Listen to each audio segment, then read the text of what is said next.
Krishna, Hare Krishna.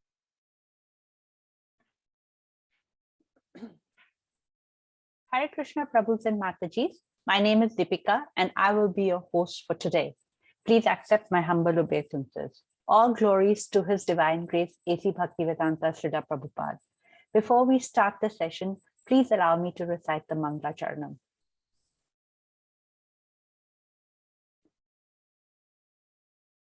Om Namo Bhagavate Vasudevaya. Om Namo Bhagavate Vasudevaya. Om Namo Bhagavate Vasudevaya. Om Agyana Timirandasya Gyananjana Shalakaya Chakshurunmilitam Yena Tasmai Shri Guruve Namaha. Shri Chaitanya Manobhishtam Sthapitam Yena Bhutale Swayam Rupa Kadamayam Dadati Swapadantikam. Vandeham Shri Guru Shri Yuta Kamalam Shri Gurun Vaishnavamscha Shri Rupam Sagrajatam Sahagana Raghunathan Vitam Tam Sajivam Sadvaitam Savadutam Parijana Sahitam Krishna Chaitanya Devam Shri Radha Krishna Padansa Gana Lalita Shri Vishakhan Vitamscha. He Krishna Karuna Sindhu Dina Bandhu Jagatpate Gopesha Gopika Kanta Radha Kanta Namostate Tapta Kanchana Gaurangi Radha Vrindavaneshwari Vishvanu Suti Devi Pranamami Hari Priya Vanchakalpa Tarubhyascha Kripa Sindhubhya Evacha Patitanam Pavanebhyo Vaishnavebhyo Namo Namaha. Namo Vishnu Padaya Krishna Prasaya Bhutale Srimad Bhakti Vedanta Swaminiti Namine Namaste Saraswate Deva Gauravani Pracharine Nirvishesha Shunyavadi Paschatya Desha Tvarine. Jai Shri Krishna Chaitanya Prabhu Nityananda Shri Advaita Gadadhara Shivasadi Gaura Bhakta Vrinda. Hare Krishna Krishna Krishna Hare Hare Hare Rama, Rama Rama, Hare Hare. Today is Narshima Jayanti. Sri Narshima Jayanti is the appearance day of Lord Narshima, the half lion, half man incarnation of Supreme Lord, who appeared to protect Prahlad from his demoniac father Hiranyakashipu. Hiranyakashipu received a special benediction from Lord Brahma that he could not be killed by any human being, demigod, or animal, or any other entities. He could not be killed by any kind of weapons, neither during day or night. So the Lord appeared himself as half lion and half man and killed him with his nails at twilight, thus satisfying all the conditions. Narsimha appeared on the dusk of Shukla Chaturdashi, which is the 14th day of the bright fortnight in the month of Vaishak, which is May. And to that end, Bhagavad Gita Academy, Kuala Lumpur would like to wish each and every one of you a happy Narsimha Jayanti. Today, we are very fortunate to have the association of a learned Vaishnava to further our spiritual journey. Today's speaker needs no introduction. We have been very fortunate to have the association of His Grace Devakinandan Prabhu, who joins us from Singapore. His Grace is an expert preacher of Srimad Bhagavatam. And like I've said before, we are hoping that we are going to get a chance to hear his kirtan as well, for which he is very well known. Without further ado, I would like to invite His Grace Devakinandan Prabhu. Hare Krishna, Your Grace. The stage is yours whenever you would like. Hare Krishna, Deepika Mataji. Thank you very much. Krishna, my humble obeisances, Prabhu. My obeisances. And thank you for that very short but very eloquent summary of Nrsimhadev's pastime, because that is the essence of what we are looking at. I want to thank everyone for coming on board today. It's so nice to see. This is one of the few congregations where when I join, within a few minutes, the numbers just go up and you have a full group all on time. All glories to Vishnu Chaitanya Prabhu, Hare Krishna Prabhu, and glories to Srivas Prabhu and all of you. Very happy to see all of you. So today, as Mataji pointed out, it's a very auspicious day, and in the hour now, let us try to understand this wonderful pastime, which I thought would be the best topic to take, since it is directly from Bhagavatam. The challenge of the pastime is that it covers many chapters. It actually primarily occupies a large part of the 7th canto. But in limited time frame, let us see what Krishna is willing to allow us to speak. And we will try to glorify the Lord as much as we can. Om Namo Bhagavate Nasinghaya Namaste Jasate Jase Avir Bhava Vajranakra Vajradhamstra Karma Shayan Randaya Randaya Tamo Grasa Grasa Om Swaha Abhayam Abhayam Atmani Bhuyishta Om Shraum Om Shraum Om Shraum. I offer my respectful obeisances unto Lord Narsingadev, the source of all power. O my Lord, who possess nails and teeth just like thunderbolts, kindly vanquish our demon-like desires for fruitive activity in this material world. Please appear in our hearts and drive away our ignorance, so that by your mercy, we may become fearless in the struggle for existence in this material world. This is a beautiful prayer to put us in the right consciousness. It comes from the 5th canto, 18th chapter, 8th shloka. It's 5:18:8. Please remember this prayer whenever you can and chant it every day if possible to remember Lord Narsingadev. This prayer tells us, the significance of why Narsingadev came actually. Narsingadev came to not only vanquish the demon Hiranyakashipu, but Prahlad Maharaj, he's the one praying here in the 5th canto. Thank you, Prabhu. Thank you. He's the one praying here. He's saying that not only do we remember Narsingadev for vanquishing Hiranyakashipu, but our prayer is that Lord Narsingadev today and every day, please kindly vanquish our demon-like desires. So Hiranyakashipu's desires were very demonic because it had nothing to do with Krishna. There was nothing pleasing about his desires. They were all hurtful. They caused disturbance. So when we have any desire for fruitive activities in this material world, we don't realize that that desire makes us do things which are not aligned with Krishna. And therefore, those desires are considered to be demon-like. And here Prahlad Maharaj says, please appear in our hearts. How nice. Please appear in our hearts and drive away our ignorance. So the Lord just didn't appear from the pillar. But the significance of Narsingadev's appearance and our prayer is that he should appear in the hard pillars of our heart. And when he appears in the hard-hearted pillars of our heart, which have for so long forgotten him, then he will drive away the ignorance that we have in our hearts by his mercy. We may have some endeavor, but it is his mercy. And Prahlad Maharaj is praying the result of that driving of demon-like desire is that we become fearless in the struggle for existence in this material world. Otherwise, this world is full of bhayam. But in this prayer, Prahlad Maharaj is saying, abhayam, atmani, bhuishta. In other words, fearlessness. How nice. Twice he repeats that, And where should the fearlessness be?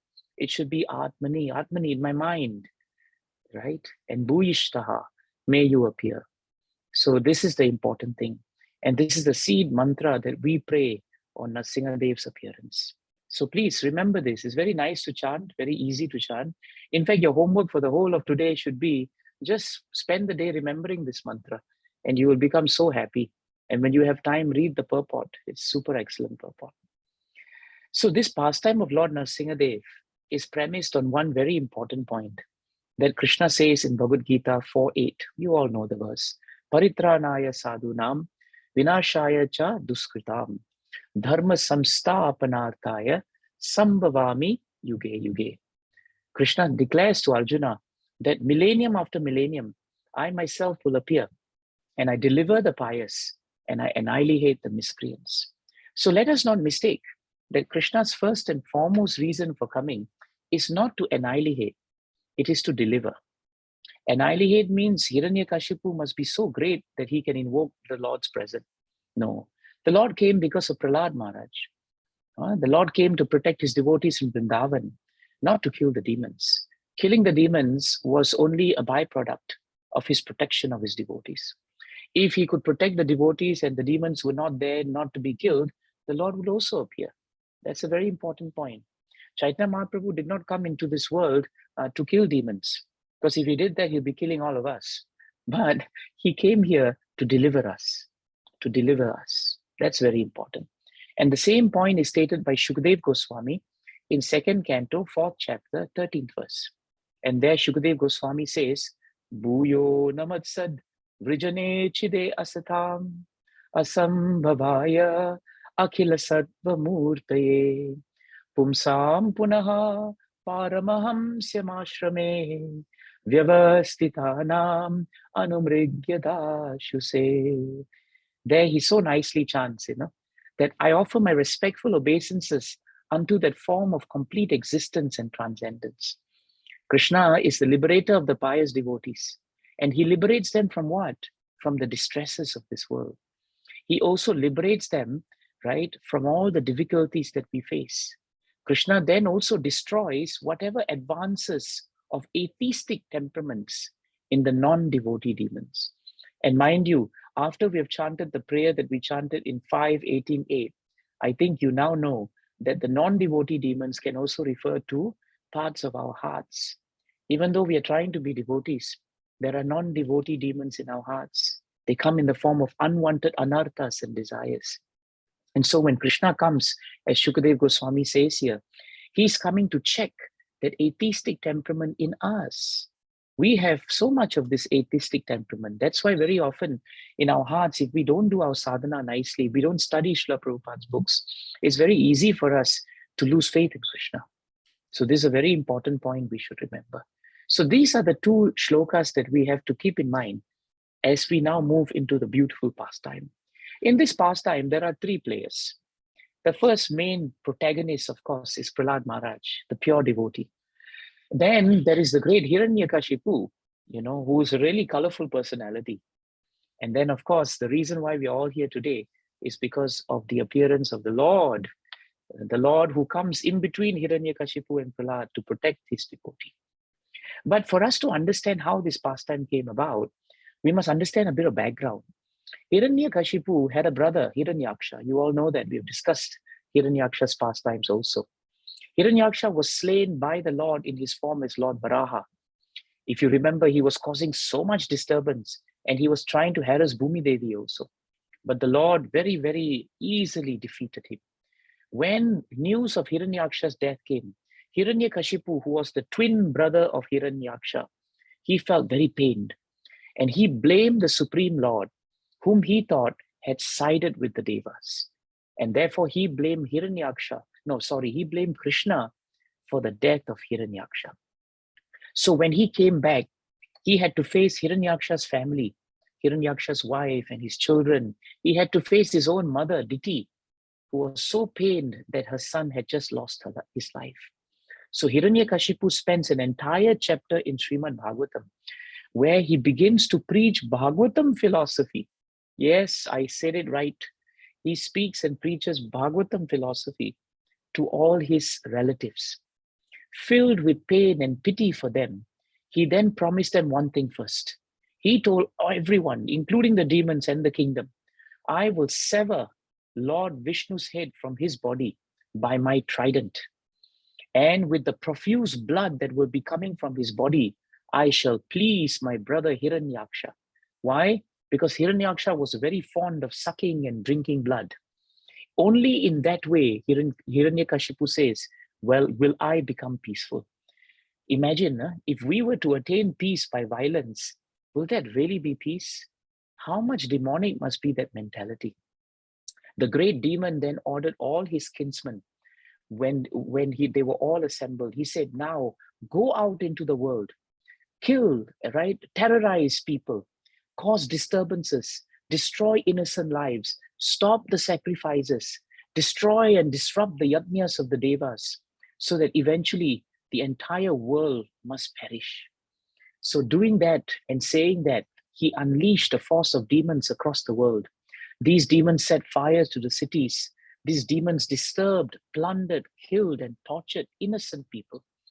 The world became a terrible place to live, terrible place to live. And after all that was happening, Hiranyakashipu sat down with his family and he began to preach to his family. In a very famous verse in 7 Canto, 2nd chapter, 21st verse, 7 to 21, Hiranyakashipu tells his mother the philosophy of all philosophies. He tells her, my dear mother, in a restaurant or in a place where people come together for drinking some cold water, many travelers are brought together. But after they drink the water, they continue to their respective destinations. In the same way, my dear mother, the living entities come together in a family. And later, as a result of their own actions, they are led apart to their separate destinations. Amazing. And what he says is really true. That's the beauty of Bhagavatam. Frankly speaking, if someone speaks Bhagavatam, but he's rascal number one, we take Bhagavatam and we pray for the rascal, because we are all in that category, isn't it? So therefore, Bhagavatam is so kind and so compassionate. Bhagavatam is so kind and compassionate that even Hiranyakashipu's advice is found in Bhagavatam. But it is a nice point. Sometimes we become so attached to family and property, I'm sorry, that we forget that ultimately we are like travelers coming together for a while. Now, within 1 hour, we will all go to our different destinations. We're not going to hold on to the Zoom forum and say, oh, Prabhu, you have to stay, I have to stay. We won't do that, you see. So he was telling Diti that. So he told Diti and all his family, do not feel a grief for the loss of the body. Don't. Because at the end of the day, who am I? Who are the others? What is mine and what is others? Can you imagine? This is a demon who wanted to control everything, but he was speaking nice philosophy. The end result of his speaking was that when Diti, his mother, heard the instructions of her son, Bhagavatam says that she forgot her grief. She forgot her grief. And she engaged her mind and attention in understanding the real philosophy of life. So at least one person, was touched by his philosophy. But Bhagavatam tells us, after speaking philosophy, Hiranyakashipu, meanwhile, promptly forgot the philosophy he himself had spoken. Why? Because Prabhupada Bhagavatam describes Hiranyakashipu as a great politician. And politicians, they are very smart to tell you the right thing at the right time, because they want your support, they want your vote. Hiranyakashipu wanted the support of his family. And therefore, as a great politician, he was very skilled in Vedic knowledge. Don't get me wrong. Kamsa, Hiranyakashipu, Ravana, they were expert in Vedic knowledge. But what is the point of being expert if you cannot put Vedic knowledge into practice? That's why Bhagavatam must always be in practice. There must be Bhagavatam in one hand and a broom in the other hand, so that you translate Bhagavatam into cleaning. That is service. That's why Prabhupada defines bhakti as devotional service and not devotion. The whole world defines it as devotion, but Prabhupada says devotional service. So that's why Hiranyakashipu forgot exactly what he said. And we must be very careful. We may be sitting on Vyasasana. I'm sitting here talking to you about so much of Bhagavatam. But at the end of the day, am I just being a politician? This is a very sobering thought for us, actually. So now Hiranyakashipu decided, if I want to really take revenge for my brother and destroy Vishnu, I need to really go to Brahma to get a great boon of immortality and deathlessness. And so he went to Mount Mandara, and at the foothills of the Mandara mountains, what did he do? He began performing severe austerities. Bhagavatam tells us his austerities was really scary. He could stand on his toes, on the ground, and he kept his arms upwards like that. And he was just looking to the sky. This position was extremely difficult, but he accepted it because he had a desire to attain perfection. And because of his powerful austerity, fire came from his head. Smoke spread out throughout the three worlds. The demigods began choking. Denizens were suffocating. And so all the devatas came to Brahmaji and they told Brahma, please relieve us of this suffering. Obviously, he's praying for something. Give him something, because at this rate, we're all going to die. Brahma said, don't worry. I'm pleased by his austerity. Let me go now. So Brahma descended from Brahmaloka, And when he came on his swan and he got off, he saw not Hiranyakashipu. He saw a mound, of an anthill surrounding Hiranyakashipu. With his kamandalu and his water, he just threw it on the anthill and it burst. And inside, he saw an amazing sight. He saw that the skin, the fat, the blood, the flesh of the body of this great demon Hiranyakashipu had actually been devoured by ants. That's why they had an anthill around him. Lord Brahma was astonished. He was thinking, how can this great demon keep his life air going within his bones? Because he had no flesh left, actually. So Brahma immediately sprinkled water, again, purifying water from his kamandalu. And from that sprinkling, Hiranyakashipu emerged, endowed with a full and complete body, so strong, Bhagavatam says, that it could bear the striking of a thunderbolt. His luster returned to him and it resembled molten gold. Brahma then looked at him and said, I'm pleased with you. Ask me for a benediction. And now Hiranyakashipu decides, this is the time for me to ask benedictions. The benedictions of Hiranyakashipu are actually like an insurance policy. I'm sure many of us have some insurance policy. The original insurance policy came from the original terrorist, was required by the original terrorist. Hiranyakashipu was the original terrorist. Long before a terrorist of this world, he was there. And he thought, this is the time for me to secure everything. That's what an insurance is. So he said, let me not die and be forever immortal. And at the first point when he said that, Brahma said, I cannot give you that. And Hiranyakashipu was shocked. Why can't you give me that? And Brahma said, because I myself am not immortal. I live for a long, long, long time, much longer than all of you. But eventually I must be absorbed into this creation too. I am not immortal. Then Hiranyakashipu, very quickly, he was very intelligent. He said, all right. He restructured his insurance policy. And what did he do? He said, these are the things I want from you. First, let me not meet with death from any living entity created by you. Second, grant me that I will not die within any residence during any time in the day or any time in the night. Let me not die on the ground or in the sky. Grant me such that my death will not be, anytime brought up by any being created by you, nor by any weapon created by that being, nor by any human being or animal. He's covering everything, isn't he? But it's not finished yet. Grant me that I shall not meet death from any entity, whether the entity is living or it is non-living, just in case a stone drops on his head. Non-living also, I cannot be killed. Let me not be killed by demigods or demons. Let me not be killed by any great snake from the lower planets. Grant me, my Lord, that I will have no rivals. Give me sole lordship over all living entities and all the presiding devatas.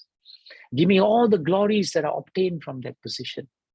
And one last thing, give me all the mystic powers attained by long austerities and the practice of yoga, because these cannot be lost at any time. What a comprehensive policy package. He practically covered everything. And Brahma said, Tatastu, let it be so. And when Hiranyakashipu got these boons, he realized no one could harm him. And now he unleashed his revenge on the Lord and became the conqueror of the universe. He defeated one and all. He enslaved the devatas, innocent people. He plundered, he killed mercilessly. He seized all their power, and they were all fearful in him. In fear, the earth produced items of opulence, not out of love, but out of fear. Hiranyakashipu resided in heaven. The devatas were thrown out of heaven. He enjoyed his senses, to no limit ad nauseam. That is why his name is Hiranya, which means gold, and Kashipu, which means soft bed. Between these two, that's how he lived his life. He was full of sense gratification. Fearful and disturbed, all his rivals, the devatas, they could not bear this. They could not bear. Because Hiranyakashipu was so powerful, if he just raised his eyebrows, Bhagavatam tells us, the devatas would faint, and whichever wives of the devatas were pregnant, they would suffer from a miscarriage. Can you imagine that? That was the power of Hiranyakashipu. So they all went to Brahma, and Brahma said, "Do not fear. I will now go and see the Lord." And so Brahma and the Devatas all went to Krishna. They went to the shores of the ocean, and they began to pray. And at the end of the prayer, the voice of the Lord vibrated, and he said something very powerful. He says this, I think, in the fourth chapter now, 7th canto, 4th chapter, between the 25th and 26th shlokas. And there the Lord says, "Oh, best of the learned persons," very nice point, huh? "Oh, best of the learned persons, please remember one thing. Do not fear." What a nice point. Do not fear. "I wish all good fortune unto you. Become my devotees by hearing and chanting about me and offering my praise." So what is very interesting here is that Krishna did not immediately tell them, "Don't worry, I'm going to kill Hiranyakashipu." He didn't do that. He reminded them that actually the royal road to come out of fear is actually devotional service. We can't keep waiting for Krishna to come today to kill someone we don't like. If we do that, Krishna will, he's too busy. Krishna is telling us, "I've given you devotional service.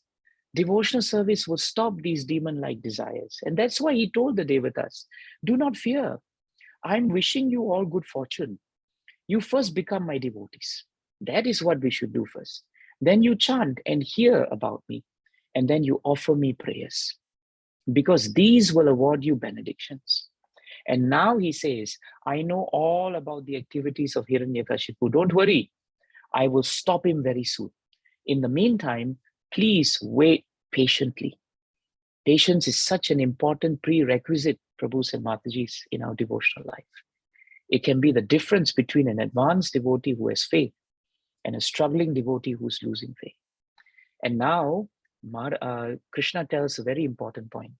When Hiranyakashipu teases, he uses the word teases, when he teases his great son and my devotee Prahlad, who is very peaceful and very sober by nature, and who has no enemies. 3 qualities of Prahlad Maharaj: very peaceful, very sober, and no enemies. These are the hallmarks of devotees. We must introspect whether we have that in our heart. When he teases his son that way, "I shall kill Hiranyakashipu immediately, despite all the boons and benedictions of Brahma." When the Devatas and Brahma heard this, they became peaceful. And now they knew that Hiranyakashipu was practically dead. Practically dead. And so that is the first part of the 2nd, 3rd, and 4th chapter of this wonderful 7th canto. Now we are moving into a very important part. And this part of it is Prahlad Maharaj. Now we begin to see, who is Prahlad Maharaj. Towards the end of the 4th chapter, Prahlad Maharaj qualities are given. Hiranyakashipu, it is stated, had 4 wonderful and well-qualified sons, all well-qualified. But amongst all of them, Prahlad was the best. He was the best. Bhagavatam in 7.4, 31 and 32, 31 and 32, it is very nicely stated. Mahan Tesham Gunae. Gunae means qualities. Mahan means great. Tesham means having everything. So it is stated in Bhagavatam that Prahlad Maharaj was the reservoir of all transcendental qualities. Why? Because he was an unalloyed devotee of Krishna. Unalloyed means pure. When you have alloy, which is metal, if it is unalloyed, that means it's pure metal. And that's how Prabhupada used the word. He was passing through Detroit and he saw this word unalloyed metals. And then he said, this word unalloyed is needed for devotional service. And therefore, Prahlad Maharaj was very different from his father. His behavior and qualities were amazing. We should understand his qualities as they are given in 7, 4, 31, and 32. Because Bhagavatam in practice means we must learn to cultivate these qualities. Brahmanya Shila Sampanna Satya Sandha Jitendriya Atmavad Sarva Bhutanam Eka Priya Sruhitamaha Dasavad Sannartaryangri Pitravad Dina Vatsalaha Bhratra Sadrishe Snigdo Gurusho Ishvara Bhavanaha Vidyartha Rupa Janmadhyo manastamba vivarjitaha. And the meaning is so nice. The qualities of Prahlad Maharaj, son of Hiranyakashipu, are described herewith. He was completely cultured as a qualified Brahmana, having very good character and being determined to understand the absolute truth. So determination to understand Krishna is a quality. He had full control of his senses and mind. How nice. Like the super soul, he was kind to every living entity and was the best friend of everyone. This kindness is the hallmark of a devotee. To respectable persons, he acted exactly like a menial servant. To the poor, he was like a father. To his equals, he was attached like a sympathetic brother. And he considered his teachers, his spiritual masters, and his elder god brothers to be as good as Krishna himself. He was completely free of what we call unnatural pride that might have arisen from his good education, his riches, his aristocracy, and so on. So please, if we ever want to know what is the practical standard on which we can understand our behavior, look to these two verses, because they tell us how we should relate with people. So practical is Bhagavatam. So we understand that Prahlad Maharaj was such a great devotee. And when Hiranyakashipu was performing a great austerity, we may ask ourselves this question: how in the world did the son of the greatest demon become the greatest devotee of the Lord? How is it possible? I mean, such demonic tendencies were there. Wasn't it possible that Hiranyakashipu would have transmitted through his seed the same demoniac qualities? It would be there. But this is where we must understand the hand of Krishna. If you recall, when Hiranyakashipu was performing powerful austerities in Mandara Hill, in his absence, Indra and the Devatas, what did they do? They made one last severe attempt to subdue all the demons in warfare. And because they were strong, the demons fled because Hiranyakashipu was in meditation. And the Devatas, they swarmed Swargaloka. They went into the palace of Hiranyakashipu. They plundered it and they arrested his wife Kayadu. They had evidence and they saw the evidence that Kayadu was heavily pregnant.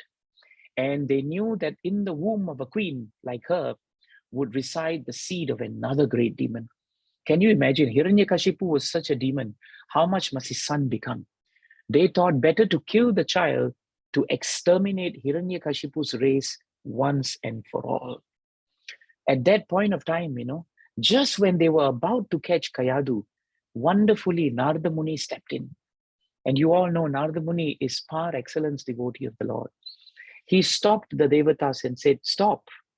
By the power of providence, this child who's growing in the womb of Kayadu is not destined to be a demon. This child is destined to be a great devotee of the Lord. Do not touch her. And it is not correct for you to do such a thing also. You cannot come here as Kshatriyas and Devatas to touch the hand of a woman who belongs to another man, and that too pregnant. And where have you learned the quality of killing a child in the womb of the mother? It's not correct. So therefore, Indra listened. That's the difference between Indra, the Devatas, and Hiranyakashipu. Even if the Devatas sometimes made mistakes, they were willing to listen to the Lord and his devotees. We are also in that category. In fact, we are far removed from the Devatas, but we make mistakes. We are prone to mistakes. And that's why when we make mistakes, we must repent. Repentance is at the heart of devotional service. And therefore, they allowed her to go. Narada Muni brought Kayadu back to his ashram. And there, Kayadu very nicely rendered service to Narada Muni. And in that time, little Prahlad lay in the womb of his mother.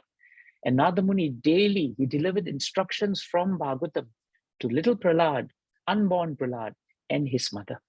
And what did he speak about? He spoke the science of devotional service. Narada Muni then blessed the unborn Prahlad so that he would never forget transcendental instructions. But Bhagavatam tells us because Kayadu had so much, she had so much of fear and so much of attachment to Hiranyakashipu, even though she heard Bhagavatam, she gradually forgot it when she went back to the palace. So Prahlad Maharaj had the touch of Narada Muni in that space of time when Hiranyakashipu went to meditate. And because of that association that he had, with perfect, unalloyed devotees like Narada, Prahlad Maharaj became the reservoir of transcendental qualities. In fact, it is stated that when people, even in the palace of Hiranyakashipu, just saw his bodily features, they themselves, right, even though poor in spiritual understanding, they became purified. Can you imagine? Prahlad Maharaj bestowed upon them transcendental bliss just by them taking darshan of him. Isn't it true of our spiritual masters and Srila Prabhupada? Every time we go to a temple and see the murti of Srila Prabhupada, we don't realize that Prabhupada's purity is purifying us. Now, Hiranyakashipu had great hopes for his sons, like all fathers do, especially Prahlad. And he wanted Prahlad to succeed him as a great demon. So what did he do? He was anxious to give the best education to Prahlad. And so he got the two sons, Shanda and Amarka. They were the sons of his guru, Sukracharya. And he told Shanda and Amarka, please teach the little boys in the Gurukul, especially Prahlad, all the science of politics and diplomacy. When Prahlad Maharaj started sitting down to hear about economics and politics as taught by Shanda and Amarka, Bhagavatam tells us that he rejected the philosophies, especially politics. Why? Because political philosophy involves considering one person as a friend and the other person as an enemy. And therefore, Prahlad Maharaj did not like it. So nice, huh? What a definition of politics. We hear so much about politics, but we don't realize that politics can affect us in our congregation also. Because if we start seeing each one of us, oh, you are my friend because you align with me, you are not my friend because you are my enemy, then you have just created politics. We have to be very careful with that. We must discriminate between what is good for bhakti and what is not good for bhakti. That is important. But to condemn someone as a friend and enemy is very different. As Christ says, we hate the sins, but we do not hate the sinners. So Prahlad Maharaj did not like this philosophy. And so Shanda and Amarka was teaching. But as we say, everything was going in here, but coming out there, right? So one day, when Shanda and Amarka thought that education for Prahlad was very good, they were very happy. And once upon a time, Hiranyakashipu took his son Prahlad on his lap. And he affectionately smelled his head, like all affectionate fathers do. And he then asked a very important question. My dear son, please let me know what you think is the best of all the subjects that you have studied from your teachers. He was hoping it would be politics or economics or how to make money, something like that. But Prahlad Maharaj then decided to say what he really had learned. And the first verse he says in 755 is a seminal verse for all of us to remember. Tad sadhu manye suravarya dehinam sada samudvikna diyama sadgraha hidvadmapatam griham andakupam vanam gato yad darimashrayeta. Tad sadhu manye suravarya dehinam sada samudvikna diyama sadgraha hirvadmapatam grihamandakupam vanam gato yad dharimashrayetaha. So what was his first reply to his father? O king of the demons, as far as I have learned from my spiritual master, not Shanda and Amarka, any person who has accepted a temporary body and temporary household life is certainly embarrassed by anxiety because of having fallen in the dark well where there is no water but only suffering. Andakupam refers to a dark well where there is no water but only suffering. One should give up this position. He's telling Hiranyakashipu, go to the forest, Vana. More clearly, Father, you should go to Vrindavan, where only Krishna consciousness is prevalent, and one should take shelter of the Supreme Personality of Godhead. How do you think Hiranyakashipu felt when he heard Prahlad Maharaj speaking about this great science of self-realization, as he stated in this verse? Oh, Hiranyakashipu realized now that his son was now faithful to the camp of his sworn enemy. So you see, Hiranyakashipu is a perfect symbol of politics. You may be my son, I love you very much, as long as you're with me. The moment you're not with me and you align with someone else, I'm sorry, you are my enemy. It doesn't matter if you're my son. That's politics. So he had once ordered his servants and teachers. He turned to Chanda and Amarka. Somebody has got to my son. He's speaking about the enemy Vishnu. He's speaking about bhakti. He's speaking about going to Vrindavan. You make sure that you change his intelligence and influence him such that he forgets all this. Chanda and Amarka were very scared of Hiranyakashipu, but they knew they had to slowly approach Prahlad. So with mild and affectionate words, the teachers coaxed Prahlad Maharaj to reveal, Prahlad, tell us who gave you such deviant knowledge? What is it that spoiled your intelligence? Tell me, please. And at that point of time, Prahlad Maharaj, he's very kind. He doesn't speak so much on these things, but he said something very nice. In 7th canto, 5th chapter, he says I think it's 13 or 14, 14th verse, 7, 5, 14. He says very nicely, Yatha Brahmyati Aya Brahman Swayam Akarsha Sannidhau Tatha me Bhidyate Chetas Chakrapane Yadrichaya. And this is his advice to his teachers. As iron is attracted by a magnetic stone and it moves automatically towards the magnet, my consciousness, my dear teachers, having been changed by his will, is attracted to Lord Vishnu. He is Chakrapane. He carries the disc in his hand. And I have no independence. How beautiful. If you look at the word-to-word meaning, the word Yadrichaya is very important. Yadrichaya means that we move simply by the will of Krishna. Right? Yadrichaya. Who's Yadrichaya? Chakrapane. Krishna's. And what should move? Our chetaha, our consciousness should move with Krishna. Just like iron fillings or iron nails, is attracted to the stone, in the same way our mind must become attracted to Krishna. What a nice point he told his teachers, actually. And so he said, I have no independence. I'm fully dependent on Krishna. I'm helpless. I'm completely dependent on Krishna. Prahlad then became silent. And his teachers became furious. They decided there and then, Prahlad Maharaj must be schooled in the 4 schools of diplomacy. Artha, right? Kama, and then Dharma, and then Moksha. These are the 4 schools of religiosity. And they thought that if we teach him about Dharma, Dharma means to follow Hiranyakashipu. Artha means to make money for Hiranyakashipu. Kama means you enjoy when Hiranyakashipu allows you to enjoy. And Moksha means you are liberated when Hiranyakashipu is pleased with you. These were the 4 schools of diplomacy that Chanda and Amarka decided to teach Prahlad. And they taught him. But Prahlad Maharaj is very tolerant, but he never deviated. After they taught and they were confident that he had reformed, round 2, they brought him to Hiranyakashipu, who eagerly embraced him. How loving this demon was in his arm. And this time, he asked him, please tell us all, what have you learned? He wanted to hear Dharma, Artha, Kama, Moksha, the way it was the Hiranyakashipu way. But Prahlad Maharaj now says something amazing. In another very seminal verse to his father, in 7, 5, 23 and 24, Prahlad Maharaj says, Sri Prarada Uvacha, Shravanam Kirtanam Vishnu, Smaranam Pada Sevanam, Archanam Vandanam Dasyam, Sakyam Atma Nivedanam, Iti Pumsarpita Vishnu, Bhaktische Navalakshana, Kriyeta Bhagavati Adhaha, Tanmanye Dhitamuttamam.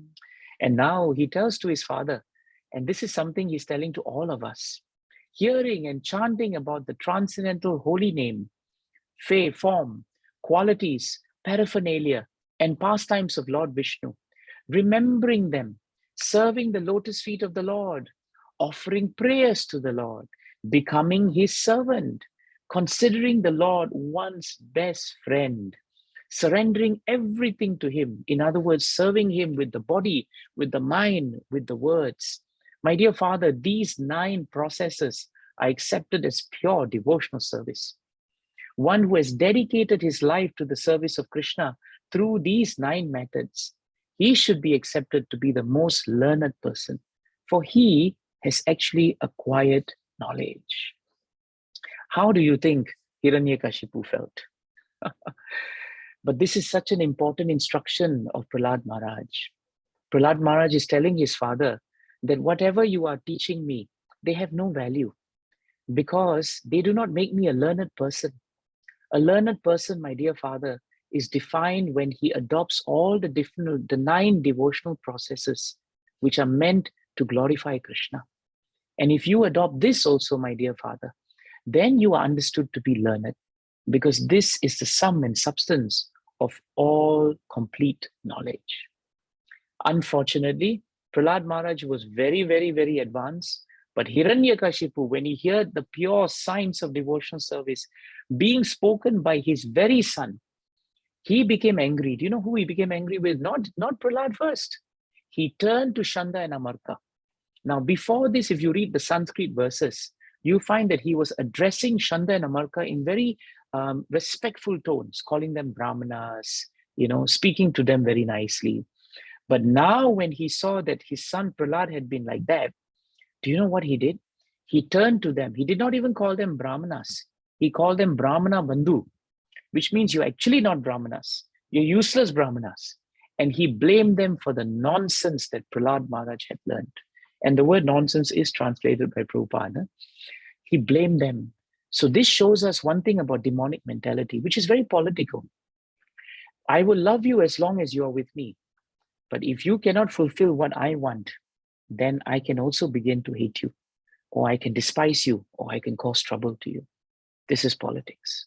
And this is what was happening here. Shanda and Amarka began to tremble.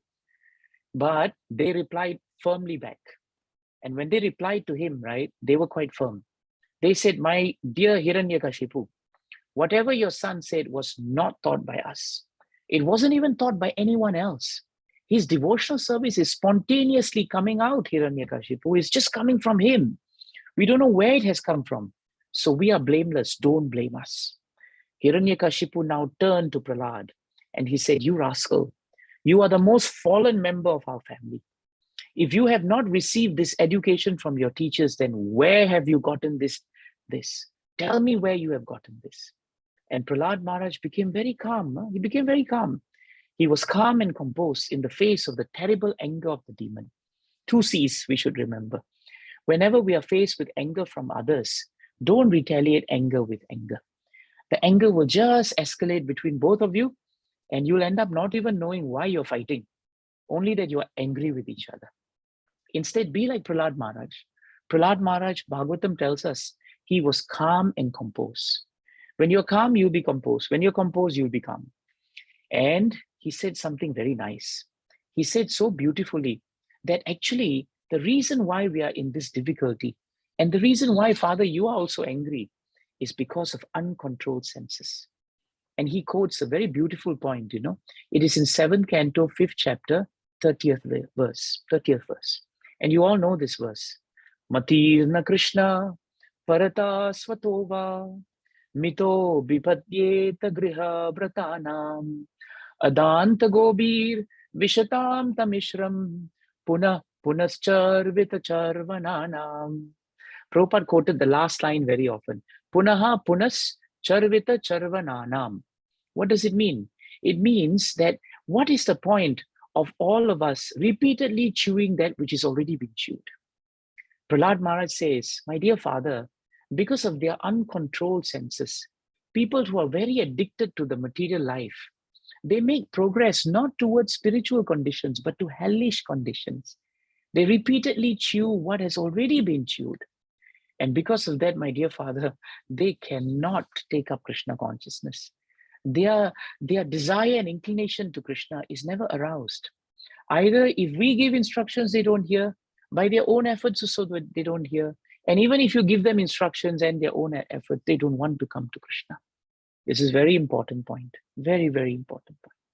Hiranyakashipu now realized that Prahlad Maharaj was so powerful, so strong in his ideas, that now he realized, that this is going too far. And because it was going too far, now Hiranyakashipu takes it a notch up.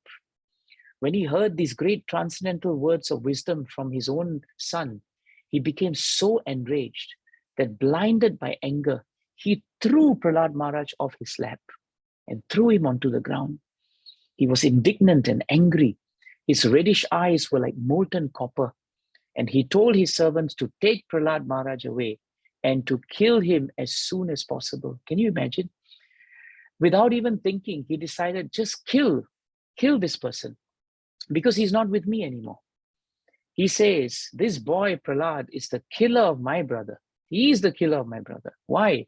Because he has given up his family to engage in the devotional service of my enemy like a menial servant. So with demons, you're never safe. And if you have demonic mentality, no one is safe with you. Prahlad was only 5 years old then. But even at that young age, right, he did not want to give up his faith in Krishna. He was ready to give up any kind of relationship in this world, but he was not unworthy of the love of the Lord. Therefore, just at that point of time, Prahlad Maharaj was just standing before Hiranyakashipu with folded hands. And Hiranyakashipu was thinking that Prahlad is like uncontrolled senses. Can you imagine? He is saying that Prahlad is like uncontrolled senses. Uncontrolled senses are like enemies of all the yogis. Therefore, Prahlad is like an uncontrolled sense. He is an enemy because I cannot control him. It's very obvious that Hiranyakashipu had control issues. And if we all want to really progress in devotional service, Prabhus and Matajis, control is something we have to understand. I didn't want to use the word control is something we must control. We must understand that nothing is in our control.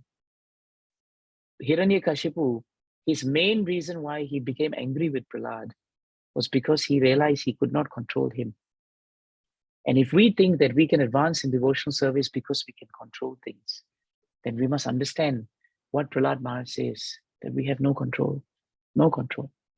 So he realized that he had no control over his fate, but he put his faith and trust in Krishna. Now Hiranyakashipu told his demons, kill him in whichever way you want. They took tridents and poked at the tender parts of Prahlad Maharaj's body, shouting, chop him and pierce him. But nothing happened to Prahlad Maharaj. They threw Prahlad Maharaj beneath the feet of rampaging elephants. And Prahlad Maharaj came out unscathed and the elephants ran away. They threw Prahlad Maharaj among fearful snakes. The snakes were hissing and biting him, but no poison was affecting him. They threw Prahlad Maharaj from the top of the mountain to fall to his death. But at the bottom, Krishna was actually saving him. He landed very nicely. They employed destructive spells and conjured illusory tricks of sorcery against Prahlad Maharaj. But nothing could expose him or hurt him. They starved him, and then they exposed him to the terrible, biting, severe cold and wind, even fire and water. But nothing happened to Prahlad Maharaj. They threw heavy stones, to crush him, but the stones broke before it could even touch him. They administered poison to Prahlad, but Prahlad drank nectar. They put him in a boiling pot of oil, but Prahlad Maharaj came out unscathed, because the Supreme Lord in each and every instant fully protected the calm and unagitated Prahlad. And in that way, because Prahlad was completely fixed at the lotus feet of Krishna, Krishna was taking all efforts to take care of Prahlad. That's how we should be. We do our devotional service, and Krishna will protect us. Hiranyakashipu now became very frustrated. We are now coming to that final pastime. He was very frustrated. He thought to himself, quietly, alone, I have used many ill names to chastise this boy Prahlad. I have devised many ways of trying to kill him. But despite all my endeavors, he could not be killed. He could not be killed. In fact, he has saved himself by his own powers. How is that possible? He is not affected the least by whatever abominable actions I've done. He is very near to me. He's my own child. And yet he's completely fearless of me. He's like a dog's curved tail, No matter what you do, you can never straighten it, because he never forgets my misbehavior, and he never forgets his connection to Krishna. I can see in his heart, Hiranyakashipu is saying, that this boy's strength is unlimited because he doesn't fear any punishment. He appears to be immortal. Therefore, my enmity for him is very growing. It's really growing. And therefore, maybe I will die. Maybe, this may not take place. For the first time in this entire pastime, in these few verses in the 5th chapter, we find Hiranyakashipu pulling the brakes. Thinking in this way, the king of the demons became morose. His bodily luster was leaving his body. He became silent. Shanda and Amarka came and saw him, and they felt sad for him. They said, let us give one more try with Prahlad Maharaj. And so they brought him back.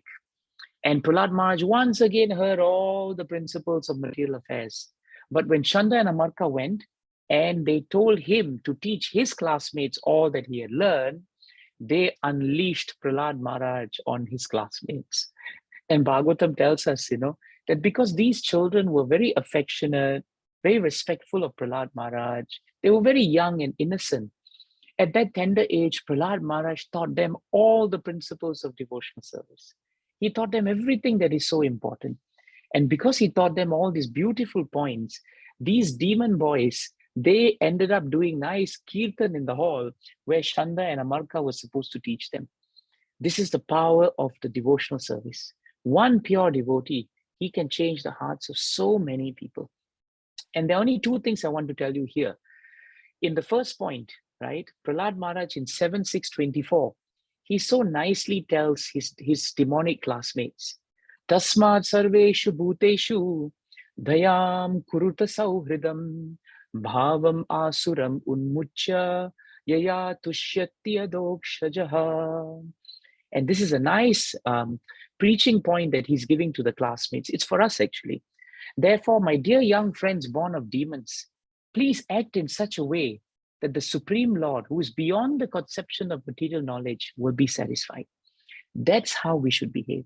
All of us, our mantra is behave in such a way that Krishna will be happy. Give up your demonic nature. Act without enmity and duality. Show mercy to all living entities. You enlighten them in devotional service and you become their well-wishers. Isn't that the instruction to all of us actually? How beautiful. And this is what the demonic schoolmates also became devotees. Now, when Shanda and Amarka came back and they saw that Prahlad Maharaj had turned everybody around day by day, they became very fearful. They ran to Hiranyakashipu. Before their heads go, better to make the complaint. When the king of demons understood the entire situation, he was extremely angry. Bhagavatam tells us his anger was so much that his body was trembling. Bhagavatam tells us his body was trembling like an envious snake. Sometimes when a snake is envious or when it's ready to strike, it has this trembling quality. That was the body of Hiranyakashipu. It was trembling. And he began hissing like a snake which is trampled underfoot. When he brought Prahlad Maharaj before him, he was in this mood. Was Prahlad Maharaj afraid? Was he hissing like a snake? No. Prahlad Maharaj was peaceful. He was mild and he was gentle. Why? Because his senses were under control. And he stood before his father with folded hands. With very crooked eyes, Hiranyakashipu rebuked Prahlad Maharaj. He said, most impudent, most unintelligent disruptor of my family, O lowest of mankind, you have violated my power to rule you, and therefore you are an obstinate fool. Today, I shall send you to the place of Yamaraj. O rascal, now he asked the question, by whose power have you become so impudent and fearless? How dare you overstep my power to rule you? And Prahlad Maharaj very calmly told him, my dear father, the source of your strength, the source of my strength, the source of everyone's strength is the same. The original source of all strength is Krishna. He is not only the source of your strength, but also my strength. Without him, my father, nobody can get any strength. Whether you're moving, not moving, superior, inferior, everyone, even Lord Brahma, they are all controlled by the strength of the Supreme Personality of Godhead. Prahlad Maharaj then said one last thing, hoping to save his father. My dear father, please give up your enmity now. Give up your demonic mentality. Don't discriminate in your heart between enemy and friend. Make your mind equipoised to everyone. Except for the uncontrolled and the misguided mind, there is no other enemy in this world. Very nice point. While we look at everyone and think they are my enemy, I don't like them, Prahlad Maharaj told his father, the only enemy you have is in your head. It's the uncontrolled mind, the misguided mind. Hiranyakashipu said, enough is enough. You rascal, you are trying to minimize my value as if you can control your senses better than me. This is over intelligence. I can understand from your speech that you desire to die at my hands. For this kind of nonsensical talk is actually indulged by those who are about to die. Prahlad, you speak of a being that is the source of all strength. You speak of a being who is supreme in this world. You say he's all-pervading, omniscient. He's everywhere. Where is he now? Is he going to be able to stop me from killing you? But where is he? If he's everywhere, as you say, Prahlad, why isn't he not present before me? Could he be in this pillar? And then, obsessed with anger, Hiranyakashipu took up his sword, jumped out from his royal throne, and with great anger, he struck the column. And the moment he struck the column, Bhagavatam tells us, from within the pillar, there emerged a powerful sound. Bhagavatam tells us the roar of that sound, right, was so powerful that even Brahmaji could hear it. The pillar, the crack in the pillar that happened was so powerful that all the Devatas' hearts skipped a beat. Even Hiranyakashipu's heart skipped a beat. And everyone was wondering, who is this? To prove the statement of his servant Prahlad Maharaj as substantial, as true, that Krishna is everywhere, even in a pillar, the Supreme Personality of Godhead, Hari, now exhibited a wonderful form never before seen. Bhagavatam says this form was neither a man nor a lion. And the Lord appeared in his very, very wonderful form. Hiranyakashipu looked and he was trying to find the source of this sound. But the Lord appeared before him. Hiranyakashipu was very puzzled. Who is this creature? He is half man and half lion. Hiranyakashipu started studying the form of the Lord very carefully. He was trying to decide, who is this? Krishna, as Narsingadev, was extremely fearsome. He had eyes like molten gold. He had a shining mane. It expanded, Bhagavatam says, the dimension of his fearful face. His nostril and gaping mouth appeared like caves in the mountain. His teeth were so sharp that they were like tusks of an elephant. His neck was very short and thick, but his chest was very broad. His waist was thin, and the hairs on his body were as white as the rays of the moon. His arms, they resemble the flanks of powerful soldiers, and they spread in all directions. Hiranyakashipu said, this Vishnu who possesses great mystic power, he has made this plan to kill me. But what is the use of this attempt? I will fight him and I will kill him. And saying like that, he took up his club, and like a small insect falls forcefully into the fire, Hiranyakashipu attacked the Lord. The Lord was full of effulgence, and the Lord was situated in pure goodness. And Hiranyakashipu tried very hard with his weapon. He was swift. He attacked Narsingadev with his club. He began to beat the Lord. But Lord Narsingadev captured his club and captured the demon, just like Garuda would capture a great snake. When Narsingadev gave Hiranyakashipu a chance to slip out, like sometimes Garuda would play with a snake and let it slip for a while, all the Devatas for a while got worried. They thought Hiranyakashipu is going to be very powerful. But the Lord was toying with him. Even Hiranyakashipu thought, I'm free now. Let me come back and fight him. So he took short rest, took up his sword now, and he came against Narsingadev. Hiranyakashipu, became very frightened as he came before Narsingadev because Narsingadev let out a loud and shrill laughter, extremely strong and powerful.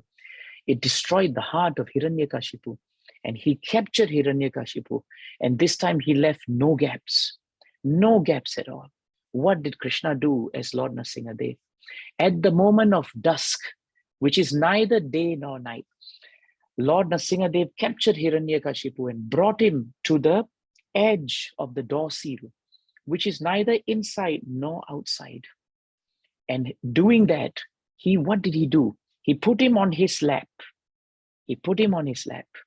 And that day at dusk, not inside, not outside, neither during day nor night, neither in sky nor earth, because he was on the lap of the Lord, neither using any weapons except the powerful nails of the Lord, which are not weapons. Hiranyakashipu tore apart the intestines Nrsingadev tore apart the intestines of Hiranyakashipu. He took out the intestines, The intestines should have fallen down, but he picked up the intestines and he put them on his neck. Our acharyas tell us, why did the Lord put the intestines on his neck? Not only because of a show of great power, but because Hiranyakashipu's knowledge of the Vedas were very powerful, and they were actually in him. When Hiranyakashipu was torn apart, Nrsingadev did not want the knowledge of the Vedas which were in his body to touch the floor. That's how sacred Vedic knowledge is. And therefore, he put it on his neck as a form of a garland. And he tore apart Hiranyakashipu. When the assembly of demons saw Hiranyakashipu was torn apart like paper, they all came towards Nrsingadev to fight him. But Nrsingadev, his hair standing on hands, his head touching the clouds, with his hundreds and thousands of arms, he vanquished all of them. Airplanes traveling in the outer space with the Devatas, they all begin to be very, very happy, because finally this great and powerful demon was killed. But Nrsingadev's anger continued. It was so powerful. Because of the power of his transcendental anger, the Lord did not look very appeased. Brahmaji was afraid to approach him. The Devatas were afraid to approach him. Lord Shiva was afraid to approach him. And finally, Brahmaji turned to Prahlad, who was very fearless. And he told Prahlad, my dear Prahlad, you please go and you talk to your transcendental father.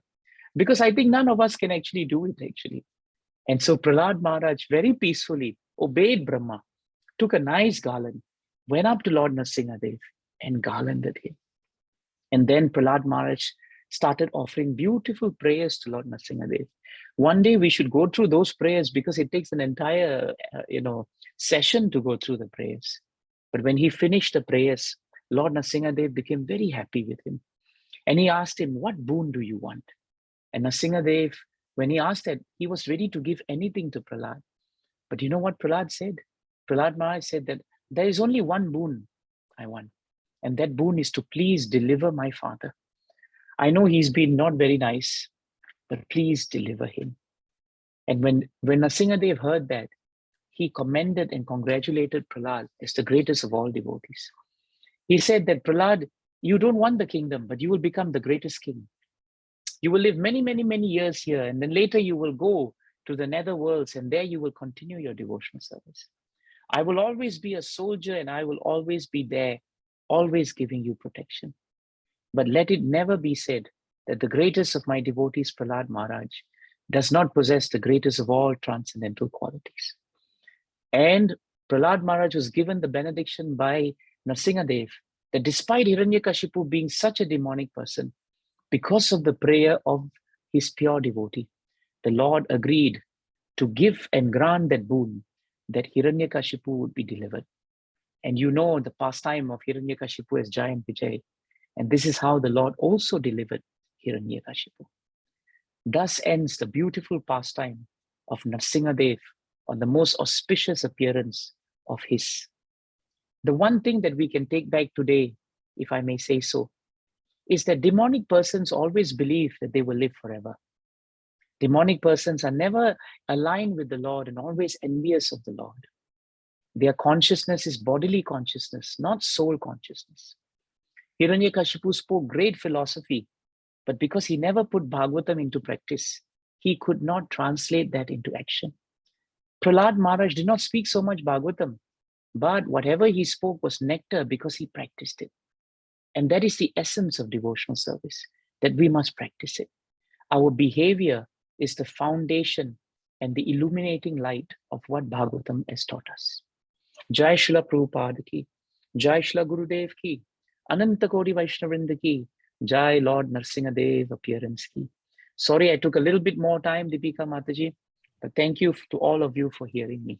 Hare Krishna. Thank you, Your Grace. That was so wonderful that we did not realize that we had gone over time. So once again, thank you so much for that beautiful narration of the appearance of Lord Narsimadev and the significance of Lord's appearance. And also thank you so much for reminding us that Lord also comes to vanquish our demon-like desires, while he also comes to protect the devotees. How we must learn to focus on the right things, sifting the positive from the negative, and how association even one pure devotee can transform the hearts of demons. Of course, my favorite takeaway from today's session is that the royal road to come out of fear is devotional service as much as it is to control our desires. So with that, Prabhu, before we open the floor for questions, Your Grace, we would really humbly like to request you to sing a Narsimha song for us, because we have heard so much about your Kirtan Sangha. Maybe I'll just sing Narsinga prayers. That would be Prabhu. good. Yes, Prabhu. I'll just sing. Okay.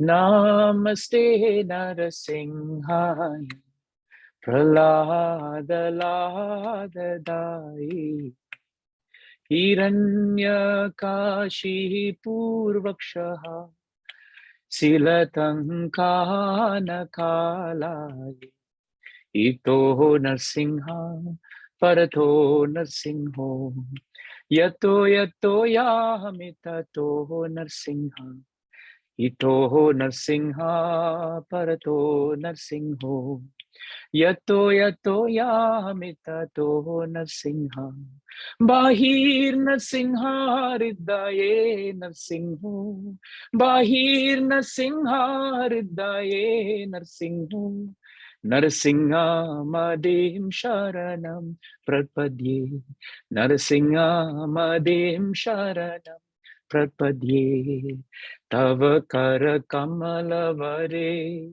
Nakam Adbhuta Shringam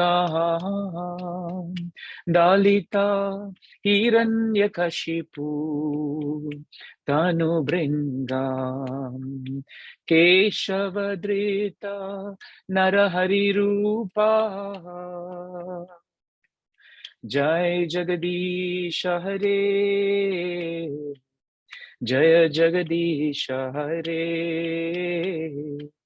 Jaya Jagadisha Hare Jaya Keshavadrita Narahari Rupa Jaya Jagadisha Hare Jaya Jagadisha Hare Jaya Jagadisha Hare Jaya Narsingadev Narsingadev Narsingadev Jaya Narsingadev Jaya Prahlad Maharaj Prahlad Maharaj Prahlad Maharaj Jaya Prahlad Maharaj Jaya Narahari Narahari Narahari Jaya Narahari Jaya Narsimha Bhagavan ki Jai.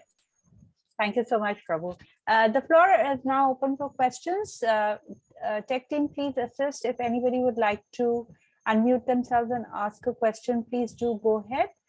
Or alternatively, you can write a question in the chat box. We will only give time for one question since we are over time today. And I will give 30 seconds for the process to happen, Prabhu, with your permission. Sure, sure.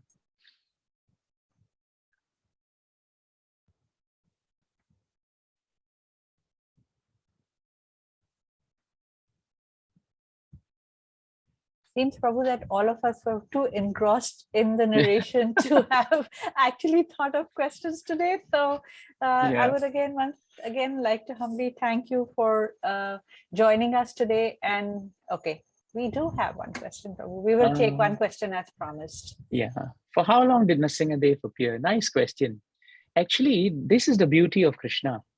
Narsingadev appeared for the duration when he had to kill Hiranyakashipu. And then he continued being there to heal the rest of the demons. he stayed on to hear all the beautiful prayers of Prahlad Maharaj. And then after that, right, Nrsimhadev does not disappear, because the Lord being eternal, would continue this pastime in another universe. So when you think about it that way, so the question becomes nuanced, because the Lord is always appearing and disappearing, so to speak. But at the same time, he never goes away like us, you see. So Nrsimhadev's appearance is actually eternal. But the day he appears specifically is today. But his pastimes are always eternal.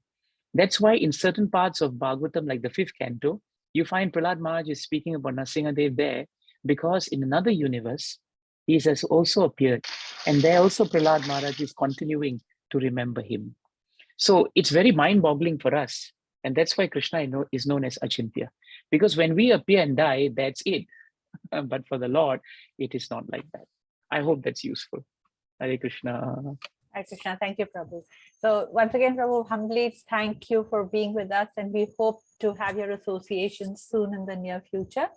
And with that, we come to the end of today's session. All glories to Sri Nrsimhadev, all glories to their Lordship Sri Lakshmi Narayan, all glories to Sri Radha Madhav Ashtasakis, all glories to Sri Jagannath Baldev Subhadra, all glories to Sri Sri Gaura Nitai, all glories to the Sampradaya Acharya, all glories to His Divine Grace Srila Prabhupada, all glories to the assembled devotees. Hare Krishna. Jai. Hare Krishna. Thank you Hare so much. Krishna. Thank you. Hare Thank Krishna. you. My humble Prabhu. obeisance. Thank you. My Krishna. obeisances. Krishna. Hare Jai. Krishna, Prabhu. Hare Krishna. Hare Krishna, And I- Prabhu. Thank you Hare so much. Krishna. Thank Hare you. Bol. Thank you very much. Thank you so much. And I also hope, Hare I Krishna, also hope that, Prabhu. thank you. I hope that we're traveling. Hare Krishna, Thank you. Prabhu. Hope to see all of you at one point. Hope to see all Hare of you Krishna, at one Prabhu. point. Hare Krishna, Prabhu. Thank you. Prabhu, with Krishna's grace, we shall be announcing that too soon. Okay, Jai. Hare Yes. Krishna. Thank you. Thank you. Hare Yeah. Krishna. Hare Krishna, Hare Krishna, Hare Krishna, Mataji. Hare Krishna. Hare Krishna Mataji. Thank you, Mataji. Hare Krishna. Saram Sri Krishna. Hare Krishna. Hare Krishna, Mataji. Hare Krishna. Mataji, thank you. Hare Krishna, Mataji. Hare Krishna. Dandavad, Prabhu. Hare Krishna Mataji. Hare Krishna, Prabhu. You're looking very pretty today. Hare Mataji. Hare Krishna. Hare Krishna, Mataji. Hare Krishna, Sadhana. Hare Krishna, Mataji. Hare Krishna, Prabhu. Hare Krishna, Mataji. Hare Krishna, Gomati Mataji. Hare Krishna. Thank you. Hare Krishna, Mataji. Thank you, Prabhu. Thank you, Mataji. Thank you, Mataji. Hare Krishna, Prabhu, Mataji. we can. Hare Krishna, thank you. Prabhu, we can end the session. Yes, Mataji, I'll end the session. Hari Bol. Hari Bol. Thank you, everybody. Hare Krishna.